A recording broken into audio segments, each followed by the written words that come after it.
Apocalipse 3:20. Vamos dar continuidade.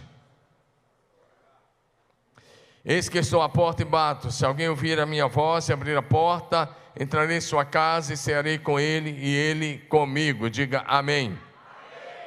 Um aviso: os irmãos que foram batizados e os que vão ser recebidos por aclamação, nós vamos orar com vocês daqui um pouquinho, após a mensagem.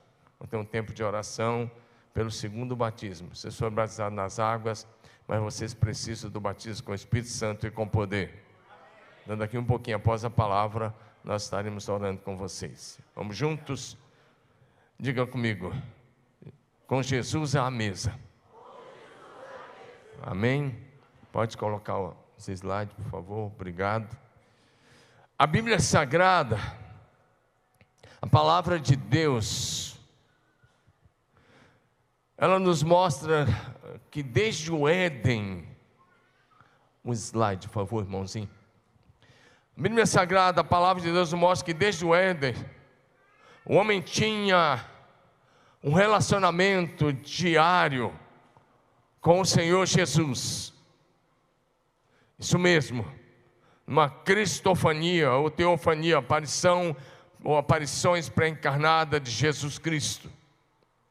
Mas no capítulo 3 do livro de Gênesis, nós vemos este homem, ou o primeiro casal, quebrando o seu relacionamento com Deus.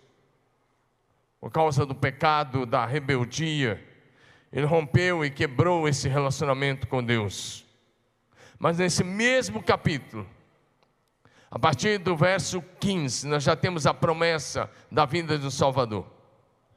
Nesse mesmo capítulo, nós já vemos Deus vindo atrás para restabelecer e para restaurar o relacionamento que tinha acabado de ser quebrado. Quando Deus vem na pessoa de Jesus e pergunta: Adão, onde estás? Adão, onde estás? Deus está buscando o relacionamento de volta. Ou seja, e aí a história vai se desenvolvendo. Se alguém tivesse que resumir a Bíblia numa palavra, nós já dissemos a vocês, a palavra não seria amor. Por incrível que pareça, não seria amor. Mas a palavra seria relacionamento. Porque a partir daí tudo vai girar em torno de um relacionamento quebrado e de um Deus buscando a restauração da humanidade caída desse relacionamento quebrado. Dá um amém aí. Deixa eu só abrir um parênteses e contar uma história com vocês. Nós temos uma pessoa aqui que trabalha conosco lá na nossa nova sede, na nossa construção, ele fica lá. Às vezes eu chego lá e ele não está. Ele está lá para baixo, em algum lugar, e eu percebo que ele está dando uma de Adão. Aí eu vou lá fora, eu grito bem alto: Adão, onde estás? Daqui a um pouco ele responde: estou aqui. É o Paulo, é o Adão. Quando ele dá uma de Adão, ele está ali sentado do lado do Márcio. E eu faço isso que Deus fez com Adão: Adão, onde estás? Aí daqui a pouco ele vem e a gente conversa. Aí ele para de dar uma de Adão. É que a gente chega lá, a gente tem que ir lá 2 vezes por semana. Mas isso é bom, foi só para descontrair um pouco. Mas Deus vai trabalhando na restauração desse relacionamento. Quando chegou a plenitude dos tempos, Gálatas 4:4, na plenitude dos tempos, Jesus vem, nascido de mulher, nascido sob a lei, para resgatar os que estavam debaixo da lei. E Ele vem restaurar essa comunhão, essa amizade que havia sido quebrada. E é por isso que Jesus veio. Segundo aos Coríntios, capítulo 5, versos 18 e 19, Paulo diz: tudo isso provém de Deus, que nos reconciliou consigo mesmo por meio de Cristo e nos deu o ministério da reconciliação. Na verdade, a mensagem da igreja é uma mensagem de reconciliação do homem com Deus. Esse é o ministério que está conosco, reconciliar as pessoas com Deus. Portanto, esse texto do Apocalipse 3, que vocês já devem ter decorado, pelo menos eu espero, porque se você não decorar depois de 6 domingos já seguido, lendo o mesmo versículo e pregando essa série de mensagens, que nós começamos lá no livro de Gênesis, e agora estamos no Novo Testamento, e iremos mais alguns domingos. Portanto, quando Jesus bate a porta da nossa casa, é porque Ele deseja ter comigo e com você um profundo relacionamento de amor, de comunhão, de intimidade, onde Ele manifesta a sua graça, seu perdão, sua salvação, sua cura, sua libertação, sua restauração, e onde Ele está pronto a caminhar sempre do nosso lado, e está presente conosco diariamente até o fim dos nossos dias. Diga amém. Em Mateus capítulo 28, verso 20, ele diz: e eis que estou com vocês todos os dias, até o fim dos tempos. Diga amém. Como filhos de Deus, é possível desfrutar de um relacionamento real, pessoal e prático com Jesus, e com a sua presença manifesta em nossos lares, diariamente. Diga amém. Em primeiro lugar, lê comigo, vamos lá. A mesa de Jesus.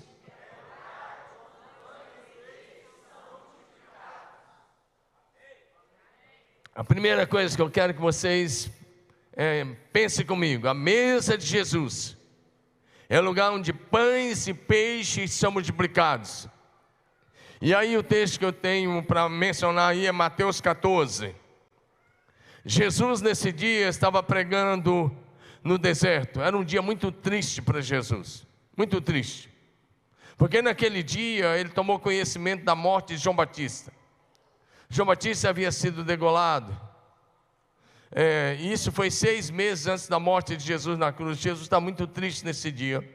Então ele pega os seus discípulos e diz: vamos para um lugar deserto, vamos descansar um pouco. Mas quando o barco chegou do outro lado, do lago da Galileia, ao invés de descansar, tinha uma enorme multidão, milhares de pessoas. E ao invés de descansar, o texto vai dizer que Jesus curou os enfermos daquela multidão. E Jesus ficou o dia todo com eles. E quando já estava a tardinha, quase escurecendo, os discípulos se aproximaram de Jesus e disseram: Senhor, despede-te. Em outras palavras, sabe o que os discípulos disseram para Jesus? Está na hora de encerrar o culto. Você já pregou demais, já ensinou demais hoje, já curou o suficiente, chega, dá um basta. Em outras palavras, foi isso, cara. Foi uma enquadrada legal. Mas Jesus olha para eles e falam, e eles disseram: a desculpa para encerrar o culto era: o lugar é deserto, a hora está adiantada, está tarde, e tem mais, eles precisam sair e comprar alguma coisa para comer. Está todo mundo com fome, claro, o dia todo, e não tinha uma cadeira como essa aí que você está sentado, deserto. Eles estavam lá o dia todo. E agora Jesus diz: eles não precisam ir, vocês vão dar comida para eles. Amém? Usando a frase do Osias, que ele usa bem, Jesus está dizendo: vocês não estão entendendo, vocês é que vão dar comida a eles.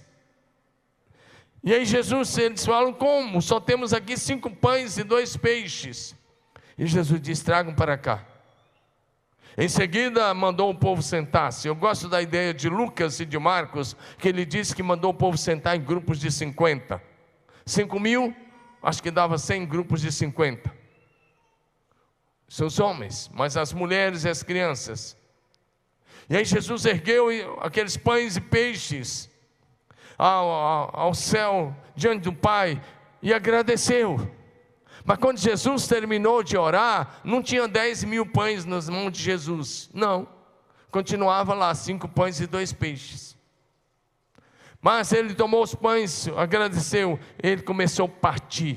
A questão é que à medida que ele ia partindo, ia passando para as mãos dos discípulos, e os discípulos entregando para as pessoas, o milagre da multiplicação ia acontecendo. Então eles distribuíram o pão que o Senhor ia partindo. Diga amém. Fala para o seu vizinho assim: a vida cristã, acorda ele e fala: a vida cristã é receber, celebrar e repartir. Diga: o milagre que você está esperando pode acontecer na hora que você começar a repartir o que Deus colocou nas suas mãos. Dá um amém aí. Porque o milagre aconteceu na hora que Jesus começou a repartir e os discípulos foram repartindo. Dá um amém aí. E eles comeram e se fartaram. E os discípulos ainda comeram à vontade, diz o texto. Diga assim: todos comeram à vontade. Todos comeram à vontade. E os discípulos ainda recolheram 12 cestos com as sobras. Não mais 5 pães, mas 12 cestos cheios. E os que comeram foram cerca de 5.000 homens, sem contar mulheres e crianças. Diga amém. Deixa eu dizer uma coisa a você: a mesa de Jesus sempre tem provisão. Se Jesus tiver a mesa na sua casa, lá será lugar de milagres, de multiplicação. Sempre haverá a provisão na mesa que Jesus está. Sempre haverá abundância onde Jesus está. A mesa do Senhor é lugar de milagres extraordinários, sobrenaturais. Ele pegou 5 pães e 2 peixes. 5 pães e 2 peixes na minha mão ou na sua mão não seria nem de longe uma padaria. Na minha mão e na sua mão seriam apenas 5 pães e 2 peixes. Mas nas mãos de Jesus, 5 pãezinhos e 2 peixes significam 5.000 homens bem alimentados, além das mulheres e dos seus filhos. A mesa do Senhor é lugar de milagres. Ele multiplicou os pães e os peixes. E assim ele alimentou talvez 10.000 pessoas. Se cada um tivesse ali com a esposa, com o filho, milhares de pessoas. Então a minha palavra agora de manhã: quer experimentar o milagre da multiplicação? A primeira coisa é colocar o que você tem nas mãos do Senhor Jesus. É consagrar o que você é e o que você tem em sua casa ao Senhor. Então Ele vai poder operar milagrosamente. Diga aleluia. É bem interessante, um dos nomes de Deus que aparece no Gênesis capítulo 22, versículos 7 e 8 é Jeová Jireh. Diga Jeová Jireh. E esse nome composto, Jeová Jireh, no hebraico, significa Deus provedor, Deus que vê. E porque Ele vê as nossas necessidades, Ele supre cada uma delas em glória. É aquele famoso texto em que Isaac está carregando a lenha sobre os seus ombros. E ele olha para o pai e diz: pai, aqui está a lenha e o fogo, mas onde está o holocausto? E Abraão diz: Jeová Jireh, Deus proverá. Amém, amados? Você não precisa ficar ansioso com relação à sua vida. Se você é um filho de Deus e você é fiel, Mateus 6,25, Jesus disse: não fique ansioso. Não fique ansioso com relação à sua vida. E aí ele diz: olha para os pássaros. Ele diz: eles não semeiam, eles não têm celeiro, mas o Pai Celestial os alimenta. Ele diz: olhe para as flores, o Pai cuida delas. E ele diz: o Pai vai cuidar de você. Diga amém. Bem interessante. O Senhor vai suprir as suas necessidades. Levante sua mão e diga assim: o Senhor Jesus. Diga bonito: Senhor Jesus é aquele que supre todas as minhas necessidades, de acordo com as suas riquezas gloriosas. Isso está em Filipenses 4,19. Paulo disse: o meu Deus, segundo as suas riquezas em glória, há de suprir todas as vossas necessidades. Salmo 37, 25, nós temos um testemunho do rei Davi. O homem que tinha saído de trás das ovelhas, agora ele é rei de Israel 40 anos.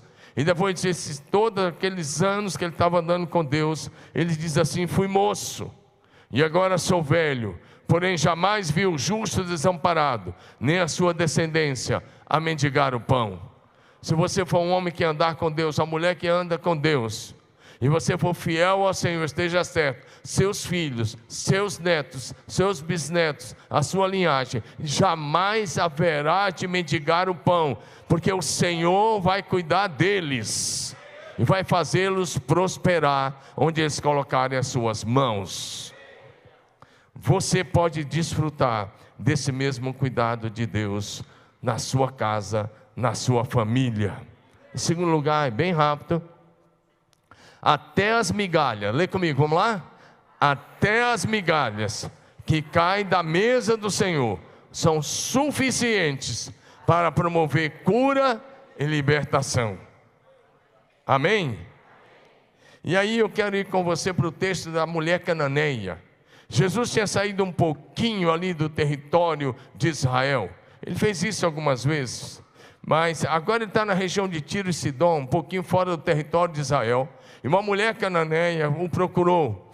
E aí nesse texto está em Lucas 15 de 21 a 28. E essa mulher vem gritando atrás de Jesus. Ela está gritando e gritando.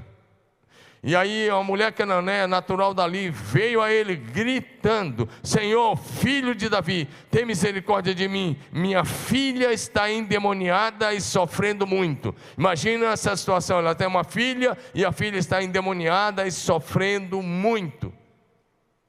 E ela está atrás de Jesus, e Jesus ficou em silêncio. Por que Jesus ficou em silêncio? Jesus não estava ignorando essa mulher, estava testando a fé dela. Ele fica em silêncio. Os discípulos se aproximaram dele, e mais uma vez eles vão lá interferir. Ele diz: manda essa mulher embora, tá? E manda ela embora, porque ela vem gritando atrás de nós. E aí Jesus fala assim: eu fui enviado nesse período às ovelhas perdidas da casa de Israel. E a mulher ouviu. Ela ouviu e a mulher veio e adorou. Sabe o que ela fez? Presta atenção, se fosse você, no lugar dessa mulher, que está clamando, está gritando, pedindo misericórdia, ele diz assim: não, nesse período aqui eu fui enviado, e nesse tempo é exclusivo para o povo de Israel. Ela era uma estrangeira. Se fosse você, se fosse eu, se a gente desse lugar a nossa carne, a gente virava as costas e falava: também não quero mais nada com Jesus, não, ele me ignorou, ele fez acepção de pessoa. Não era nada disso. Sabe o que ela fez? Ela se prostrou e adorou. A mulher veio, adorou de joelhos e disse: Senhor, ajuda-me. E aí Jesus fez mais um teste. Pensa na mulher que está sendo testada, e ela vai passando. E aí Jesus usou um provérbio popular. Era um provérbio popular que se usava, muito conhecido. E ele disse: não é certo tirar o pão dos filhos e lançá-lo aos cachorrinhos. Se fosse você que ouvisse isso, você ia falar: não, agora o negócio azedou mesmo, porque agora me chamou de cachorro, agora o negócio pegou. Você ia sair batendo o pé, ia sair bravo com Jesus e com quem estivesse na sua frente, não é verdade? Mas ela não. Jesus fala: não é bom tirar o pão da boca dos filhos e dar aos cachorrinhos. Era um provérbio popular da época. Ela disse: eu sei, eu conheço bem esse provérbio. Só que tem uma coisa: os cachorrinhos comem da migalha que cai da mesa do seu dono. Você pensa que ela estava apenas se humilhando? Ela estava exercendo fé. Ela está dizendo: basta uma migalha, minha filha nunca mais ficará possessa dos demônios. Sabe o que Jesus fez? Jesus só elogiou a fé de 2 pessoas em todo Israel. Nos seus 3 anos de ministério, ou 3 anos e meio, só elogiou a fé de 2 pessoas. Uma foi de um chefe da sinagoga, de um centurião romano. Lá em Mateus capítulo 8, um centurião, um italiano. E agora ele elogia a fé da mulher cananeia. Sabe o que Jesus faz? Ele olha para ela e diz: ó mulher, grande é a sua fé. Grande, diga comigo, grande é a sua fé. Aí ele olha para ela: seja feito como você creu. Do jeito que você creu, vai acontecer. E o texto diz: naquela mesma hora, a filha dela ficou liberta e curada. Já dá um aleluia aí. Eu gosto de pensar que essa mulher provocou o seu milagre.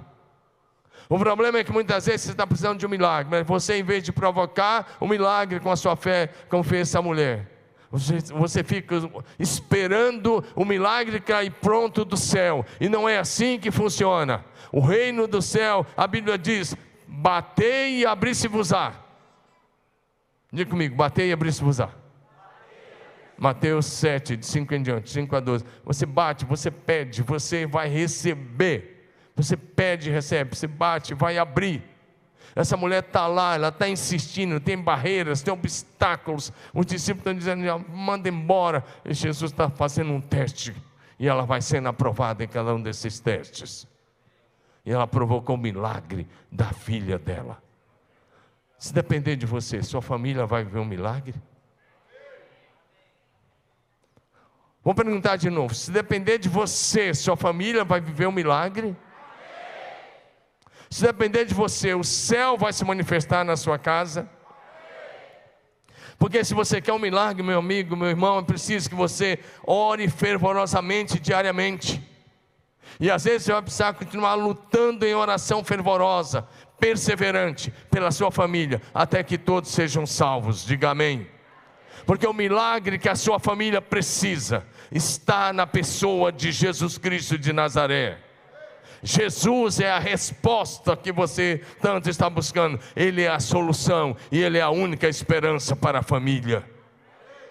Essa mãe é um exemplo de mãe que luta pelos filhos. E aí eu quero fazer uma pergunta para as mulheres aqui agora. Onde estão as mães que irão lutar em oração pela libertação dos seus filhos, até que eles comecem a andar com Deus? Mãe, não é hora de desistir. Ah, está nas drogas, não tem mais jeito. Tem jeito. E o jeito chama-se Jesus. Tem solução, Jesus. Tem esperança, Jesus. E onde estão os pais que irão perseverar na oração pela salvação da sua casa, da sua família, até que você e a sua família estejam servindo a Jesus? Então, meu irmão, comece a orar. Em último lugar, a mesa com Jesus é onde a família vive a experiência de salvação. Você pode ler isso? Vamos lá?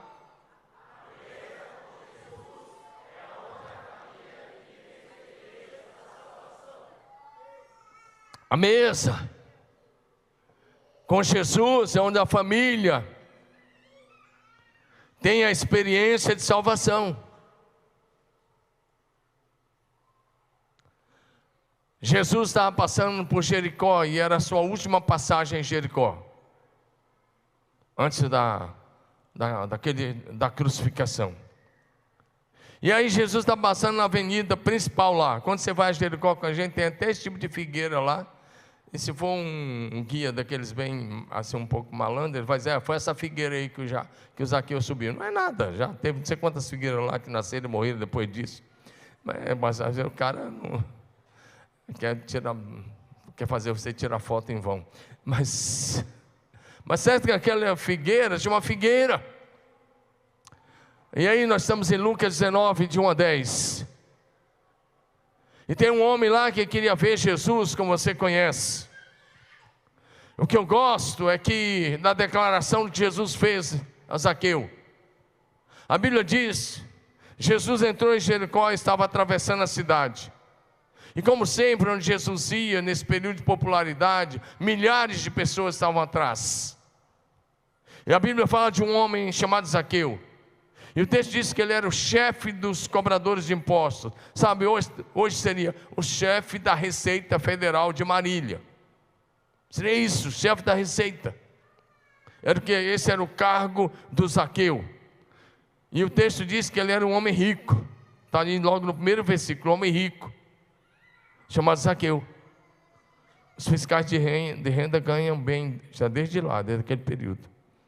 E aí, na época, alguns ainda tiravam algumas cositas a mais por fora e ficavam mais ricos ainda. Isso não acontece hoje, era só naquela época lá.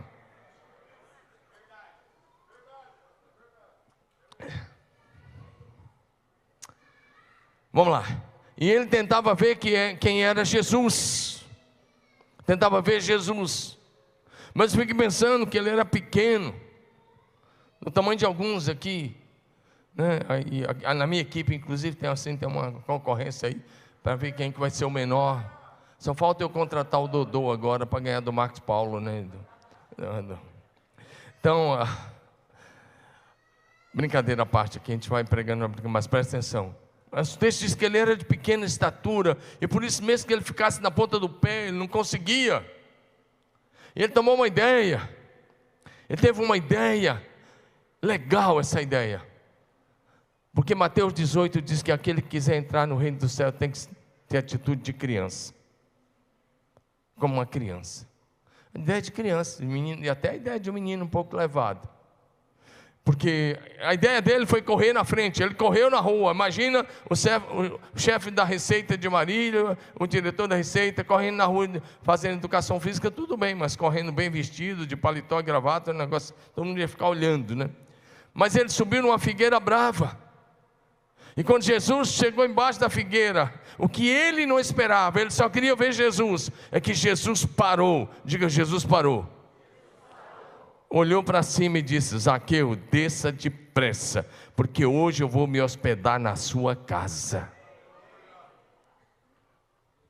Olha, lê nessa parte, vamos lá todos vocês, vamos lá?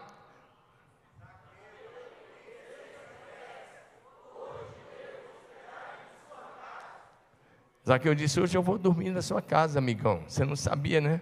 Prepara a janta lá, aumenta o feijão, que tem mais 12 comigo aqui, tem uma série de outros discípulos além dos 12, e você vai ter que fazer uma janta especial aí para muita gente, porque onde Jesus ia, os caras iam. Agora presta atenção, Zaqueu desceu sem demora. Diga assim: com alegria. Diga de novo: com alegria. Ele recebeu Jesus em sua casa. Agora diga assim comigo: onde Jesus entra, tudo muda. Se ele entrar na sua casa, a sua casa nunca mais será a mesma. Sua família nunca mais será a mesma. Ele entrou lá na casa de Zaqueu. Agora presta atenção. Cuidado, domingo passado eu dei um toque sobre isso, hoje eu estou dando de novo. Cuidado com os fariseus modernos. Porque quando ele entrou, a primeira coisa que aconteceu foi crítica em cima de Jesus. Os fariseus já começaram a dizer que ele entrou na casa de um pecador. Os religiosos da época nem falavam com um cobrador de impostos. Os fariseus, se vissem um cobrador de impostos, ele mudava de calçada. Jesus foi para a casa do cara, entrou lá e foi ter pernoitou naquela casa, passou a noite ali. Dá um amém aí. Jesus assim, ele entra na casa dos pecadores, diga amém? Mas ele não entra lá para pecar, ele entra lá para transformar. Dá um glória a Jesus. Olha o que ele fez.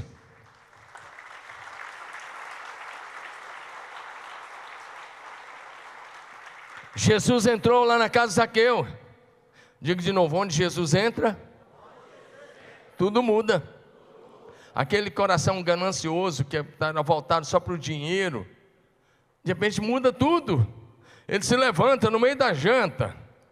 Ele se levantou e disse: Senhor, olha o que ele diz: darei metade das minhas riquezas aos pobres. De cara, ele já se torna generoso. Diga: quem serve a Jesus precisa ser generoso. Esse negócio de você querer só ganhar, só possuir, então, e não é fiel. E repito hoje: se você não é fiel ao Senhor, seu Deus não é Jesus Cristo. Você é um religioso enganado dentro da igreja. Você está aqui, está perdido, porque seu Deus é Mamon. Porque se o seu Deus for Jesus, você vai ser uma pessoa generosa.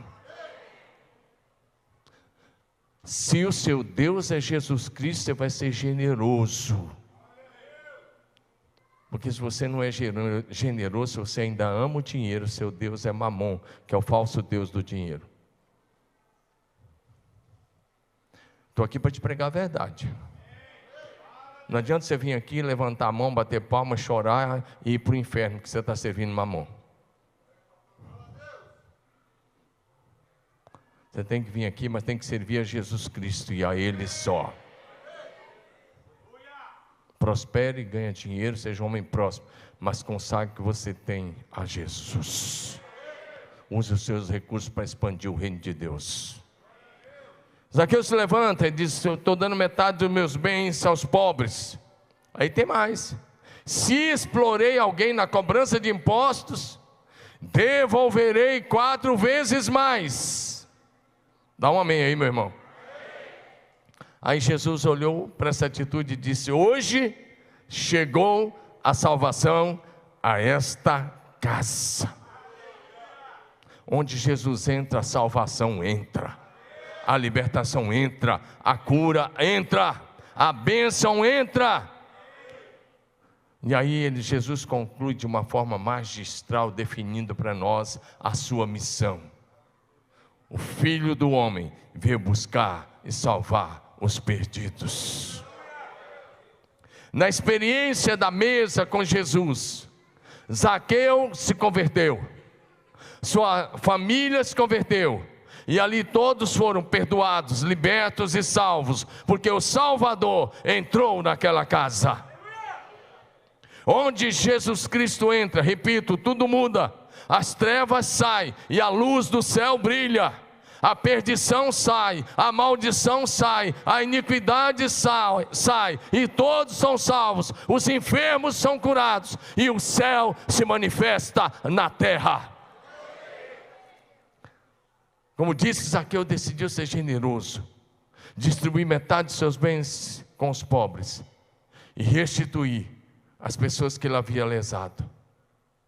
Zaqueu decidiu devolver 4 vezes mais o que porventura tivesse cobrado a mais. Zaqueu decidiu viver uma vida consagrada ao Senhor. Zaqueu decidiu tirar o seu coração das riquezas e colocar seu coração no reino de Deus. Repito, quando o cabeça da casa muda, tudo muda em sua família. O que eu estou tentando dizer é: homem, posicione-se. Vou repetir: homem, posicione-se na sua casa. E posicione-se não como um ditador, mas como sacerdote, como cabeça, como padrão de fé, como imitador de Jesus Cristo, como homem que anda ajoelhado, para que a sua família ande de pé. Amém? Posicione-se de uma vez para sempre. Para com essa fé teórica, para com essa religiosidade. Vem viver uma nova história com Jesus. O pessoal do louvor pode subir. Quando o pai de família se posiciona em um compromisso de servir ao Senhor de todo o seu coração, a família vai atrás. Amém ou não?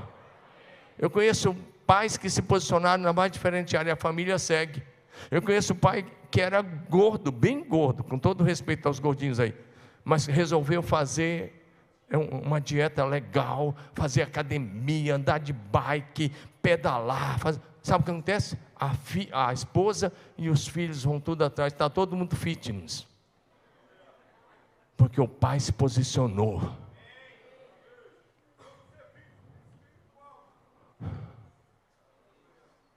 Paizão, se posiciona em todas as áreas. Começa pela área espiritual, se posiciona. Amém ou não? Amém.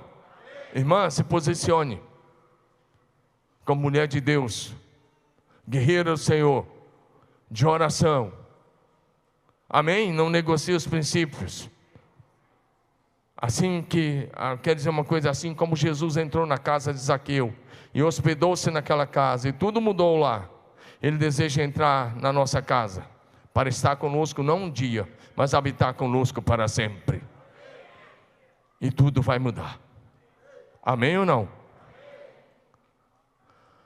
Você pode começar agora mesmo um lindo relacionamento com Jesus, muito além das paredes desse prédio, mas um relacionamento que continua dentro da sua casa, no seu trabalho e onde você estiver. A decisão é sua. Apenas abra a porta do seu coração e da sua casa. Convide Jesus para entrar. Ele diz: eu estou à porta e bato. Se alguém ouvir a minha voz e abrir a porta, Ele diz: eu vou entrar. E nós vamos ceiar juntos, tomar refeição junto como amigos. E o céu vai se manifestar na sua casa. Vamos ficar em pé.